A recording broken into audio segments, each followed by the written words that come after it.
राष्ट्रीय पुलिस समाचार पंजाब अपराध ते निर्णायक वार Shri Satinder Singh IPS senior police कप्तान जिला जलंधर देहाती जी के दिशा निर्देशानुसार श्री मनप्रीत सिंह ढिल्लों PPS पुलिस कप्तान इन्वेस्टिगेशन जलंधर देहाती श्री लखविंदर सिंह मल PPS उप पुलिस कप्तान सब डिवीजन नकोदर जिला जलंधर देहाती की रहनुमाई हेठ थाना सिटी नकोदर के मुख्य इंस्पैक्टर अमन सैनी की टीम वालों मुकदमा नंबर 161 मिति 5/10/2021 नूं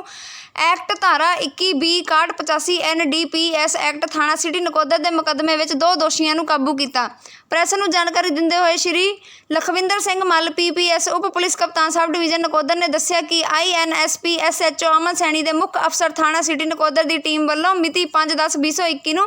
SIG सिंह समेत साथी कर्मचारियों ने शक्की तौर पर भैड़े पुरुषों के संबंध में महतपुर रोड स्थित बेआबाद पट्ठे लागे मौजूद सी ਤਾਂ ਉਹਨਾਂ ਵੱਲੋਂ शक की बिना ਤੇ 2 मोटरसाइकिल नौजवानों ਨੂੰ काबू किया गया जिन्हों ने अपना नाम पता पॉलीकार्प सरोग पुत्र बैंडिकेट सरोग वासी मोहल्ला आदर्श कलोनी जलंधर उम्र 30 साल रोबिन मसीह पुत्र बलराज मसीह पिंड वासी मालड़ी थाना सिटी नकोदर उम्र 23 साल दस्सिया जो तलाशी दौरान पॉलीकार्प सरोग उक्त पासों 4 किलोग्राम हेरोइन जब्त की गई और उसनों गिरफ्तार किया गया जिन्होंने अज मिति 6/10/2021 नूं माणयोग अदालत में पेश करके 1 दिन का पुलिस रिमांड हासिल किया। दोनों दोषियों पासों दुंगाई नाल पुछगिछ की जाऊगी। रामदीप सिंह की खास रिपोर्ट।